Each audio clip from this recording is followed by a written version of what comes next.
Welcome back to Story Hustler, Murder Mayhem PTSD. I'm Dylan. And I'm Mike. Like and subscribe. Today we have an interesting story for you. It's a story that's spanned over 2 decades, and I find this one fascinating. This one is fascinating. So for so many reasons. Yeah, so to get into it, basically in early 2001, a young girl named Alyssa Turney goes missing after her last day of junior year Paradise Valley High School, just up the road. 17-year-old young woman who seems to have her life in front of her. Her mom had passed away, so she was living with her stepfather and her half-sister. And right. Yeah, out in Paradise Valley. Yeah, so she goes missing at the end of her junior year, and there's a runaway note, and the father, Michael Turney, the stepfather, tries to kind of frame it as, we got in an argument after I picked her up from school. She ran away from home, went to California, somewhere else. But what's interesting is she left her phone behind and all of her possessions behind. Suspicious. A runaway that was alleged runaway case that was suspicious from the get-go. Yeah. That's bad.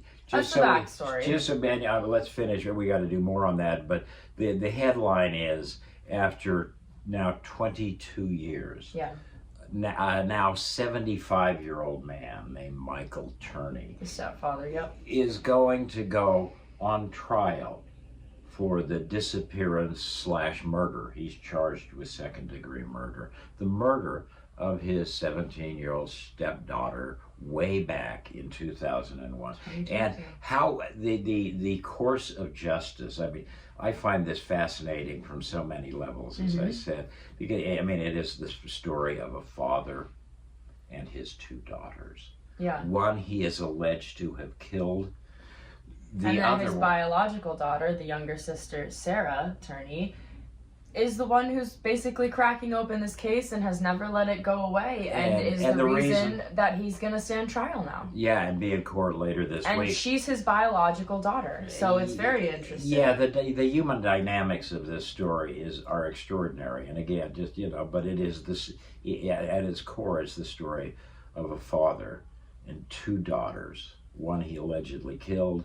One is allegedly the force that brought him to justice in behalf of her sister. Yeah. So it's a story of these 2 sisters as well.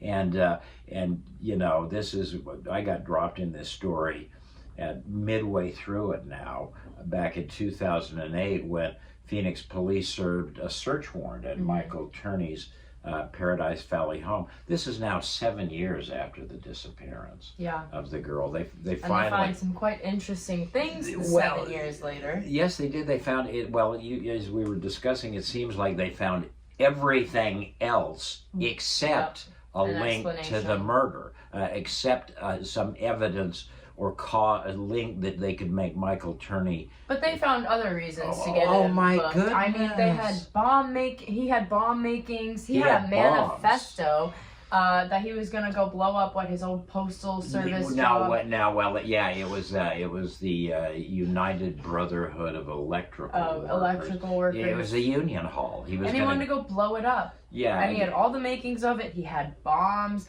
and crazy thing he was recording his daughters. He had tapes of every single day. So the girl who went missing, Alyssa Turney, there's footage of her from every single day in her room, in her house. Secret video around the house that he was recording.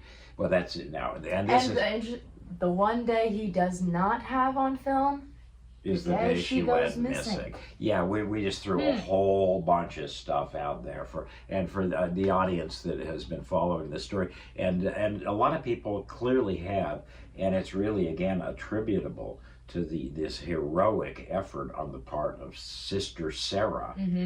5 years younger than Alyssa, so it's a household of this father, Alyssa, and this younger daughter, Sarah, and Alyssa goes missing, and the father, of course, tells police how she ran away. Whatever. His daughter was always suspicious. It sounds like his sister would just leave. And as there's a lot of questions about that initial investigation, because clearly when people went and revisited the case, there were friends of Alyssa coming up and making terrible allegations that against Michael, saying that before she disappeared there was allegations of abuse and physical and sexual abuse. And so it's an awful case. It is a horrible case. But again, we've had this thematic thing going on our last few episodes. It's all missing children. All missing kids. The FLDS children that have all vanished under Warren's edict. Where's baby Gabriel? Where's baby Gabriel? And now this, and it's still an uncase. That's the deal. And it's heartbreaking. It's just so heartbreaking. I mean, it's heartbreaking to have a daughter go missing and then to find her body, but that gives you some sort of closure. Just to the extent there is. There's no closure. Yeah, absolutely not in that situation. But it gives you have an answer. There's a definitive answer. You know. Like, you don't know. She could be gone. Like, she could be out there. Gabriel could be out there. These FLDS kids, they're out there. And, like, it's just so heart-wrenching. Tugs on your heart so I think that's why people pay attention. It's just like, we all want that glimmer of hope that, like, humanity's going to pull through and, like, this girl's going to be okay. Yeah. But it's hard to hold that glimmer of hope sometimes, so. Yeah. It is, and I don't. Yeah, I wish I'd love to give lots of glimmers of hope, but I think the best we can do is to sort of report to the extent. And this is now a case that we're going to follow. Yeah. So I've been approached to do a little commentary and retrospect on, with one of the television channels on this case. So we're going to follow it and maybe go to the opening arguments if we can get in. It's a small court. That's in a few days now. Thursday, yeah. And, I'm fascinated to see there's some just real glaring questions about this case that I think will unfold in this. What did the prosecutors finally get? What did they finally find that made them able to say, to take it before a grand jury, I guess, 3 years ago now, but that's the thing. What did they find now that they didn't back then? Yeah, I'm so interested. I'm just jumping around, but basically we've talked about Alyssa going missing, and just on her last day of her junior year, just her dad picks her up at school. She says goodbye to her boyfriend. That's the last time anybody sees her, and then she vanishes. And then he later says, "Well, we argued that day, but I left home, and she stood in her room and she ran away." Again, not without any of her personal.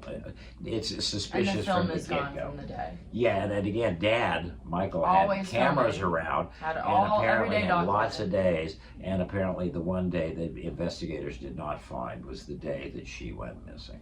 Is that suspicious to you? Yes. Anyhow, but it'll be interesting to see that play out in court. That discussion of that.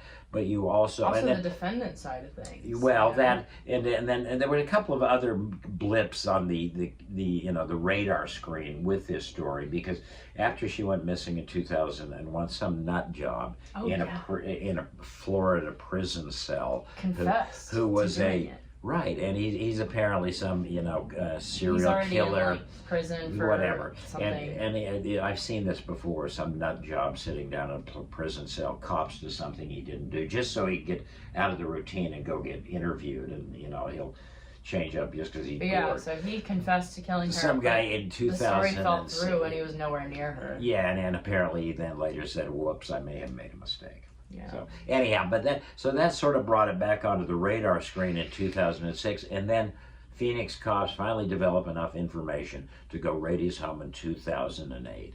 I got sent up there for Channel 3 when they were executing this, because they started evacuating the neighborhood, because after going into their home, apparently didn't find any link to the murder, as we mentioned, but then found like an arsenal, the largest cache of the improvised explosive devices, IEDs, that Phoenix had ever found inside this knucklehead's home, along with a manifesto to go blow up the Union Hall, because he was blaming the Union Hall for her disappearance, assassins from the Union Hall.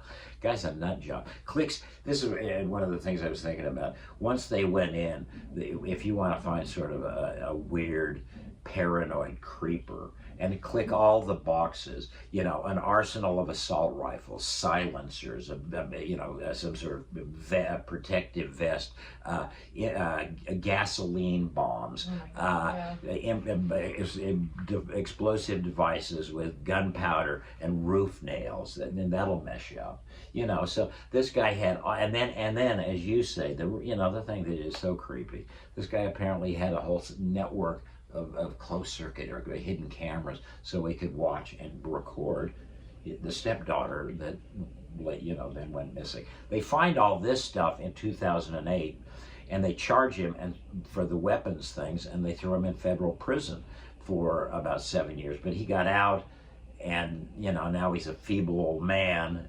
But somewhere along the line, they then got enough evidence to now charge him with the homicide that everybody has suspected apparently from the get-go, if you know the story. Yeah. So hopefully justice prevails and they find something. It'll be definitely an interesting court case to Does follow. Sarah testify? I would bet she will. She has to. She's been so vocal thus far. I feel like there's what an extraordinary person. I mean, that just goes to show how the internet can really blow up a story too. Because she was, doing podcasts. She has a TikTok. Like that really said it. Went viral. We would never be to the point where they were trying this guy if it hadn't been for Sarah. I mean, from what I've been able to see about this. She seems awesome. Yeah. So it'll be interesting, and I'm not looking forward to this because it's an awful story, but I'm looking forward to hopefully justice being served to this creepy perv. Yeah, and you mentioned what if you put yourself in the defense lawyers? How do you defend this guy? What do you say? Well, like, we had that discussion. You were saying, devil's advocate, he's old, he's sick. Get sympathy, he's really old, you gotta humanize this guy. Seems like an awful monster, but I guess, guilty, innocent till proven guilty, but he's guilty of other stuff that's crazy. Yeah, well, and he's already done time for that, but yeah, I mean, I think he sounds like a monster, so. I guess the real interesting question for me is going to be on that opening day, what did the prosecutors finally grab hold of that convinced them they could take this case to court? Because again, this has been justice in a case in slow motion, in blips of activity, but it has just dragged on forever. And if it hadn't been for Sarah, we wouldn't be here, and they certainly would not have that old man in front of a court of law. But we just wanted to give a little intro because that's going to start up here pretty soon, so hopefully we can drop this episode. Yeah, and we'll bring you updates as we're gonna try to get down into the courtroom if we can a couple of times, and again I'm gonna talk about it with some other folks. So anyhow, it's an interesting case. There is still the hope that someone can definitively say where Alyssa is, and maybe she's fine. Wouldn't that be great? That'd be the glimmer of hope we all are searching for in these cases. Yeah, it just doesn't seem like a real likely possibility. So, time to bring Daddy to justice. Hopefully. All right. Yeah, but good to be back. Got an improvised studio this time. Yeah, but we'll be back to the usual soon. So stick with us, like and subscribe. Get your friends to like and subscribe. We need to. We got to get the subscriptions going, and we appreciate everybody tuning in to the hustle. Thank you. So good night, everyone.